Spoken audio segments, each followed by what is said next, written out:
Hello and welcome to another macro video. We're going to do a bit more speeding up of our editing, and the last video I did where I gave you some one-touch macros seemed to have gone down well. So what I've done recently is to watch myself, so to speak, editing and try to see what actions I do repeatedly. So that's what you would need to do if you want to take best advantage. Ask yourself, what actions do you do most often, and see if there's a one-touch macro for it. And the other principle I use is that I try to put a number of functions into one macro so that you've got fewer keystrokes to remember. Okay, so today we're going to look at some more one-touch macros. First one is select word. Okay, so obviously if you double click something, then you select the whole thing like that. This macro is useful because if you run select word, it selects just the word, and if you run it again, it goes backwards and gets the space and then there. So if you're wanting to move it, you can move it over to here, and then it comes with it. And all right, it useful here at the end as well. That's the word and then the space. So if that wants moving again, then you've got Apple next to the punctuation mark there. So next one is delete word. Obviously you can double click something and then delete it, but by having a single one-touch macro, you can click in the word and one click and it's gone. It's also a little bit intelligent, so to speak. If you notice there, we've actually got two spaces in front of have.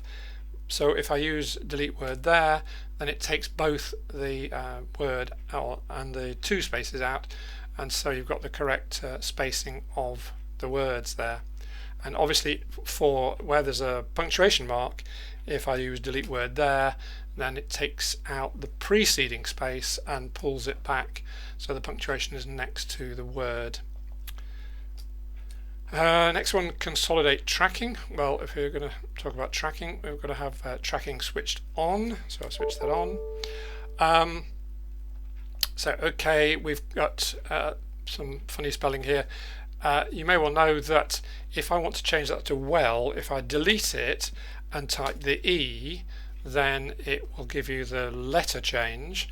If that's meant to be have, so if I select the E and type an A instead, it actually tracks the whole word, so you can see the change. So suppose you've got to add an O in there to make that to choose. If you add the O, and then it only shows the O as a change, but if you use consolidate tracking, then it will select the whole word, delete it and replace it so that you can see it as a complete word change there. Okie doke. Next, okay, accepting tracking and rejecting it. So this is just a quicker way of accepting or rejecting tracking. And I mean, obviously you can select something. I could select the whole of that and then run the accept or reject tracking, but I can do it a line at a time. So let's have some changes. Let's use verb changer. So we end up with to change, pan to pan or trip it. Okay, so let's just get a copy of that. So if I switch tracking off, so that I can just take a copy of that to play with. So we've got two copies. So if I want to accept those, I can just click in that line and run accept tracking. So it assumes you mean accept the tracking on the line, and so it's now on the next line there, and if I reject the tracking there, then it rejects the whole line and it disappears from view because of my technique of showing and showing the displays on my screen. There it is, back again. Oh, I rejected it and accepted it. Oh, I don't know what I did. Anyway, that's what it does. So tracking is off. Good. Okay.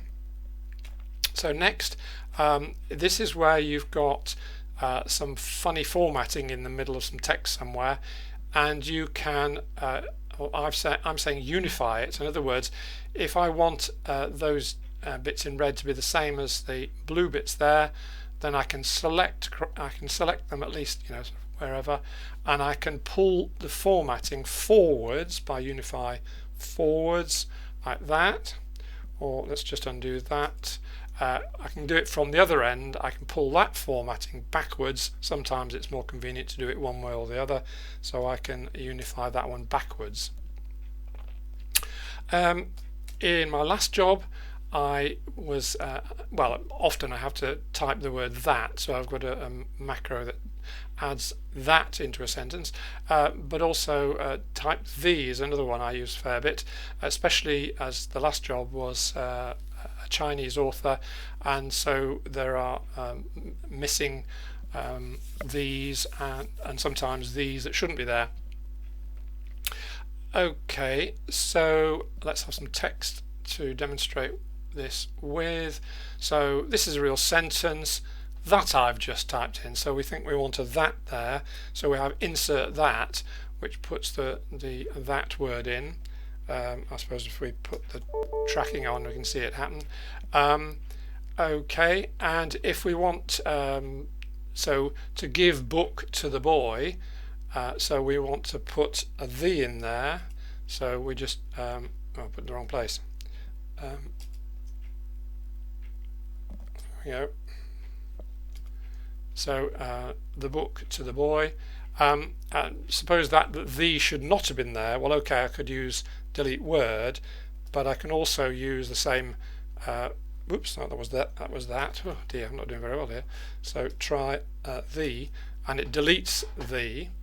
Well, okay, you could use delete word, but here, if it's a the at the beginning of the sentence, and I use type the, it doesn't type it, it deletes it as it did with the boy, but it also knows to change the case of the next word, so that can be quite useful to do.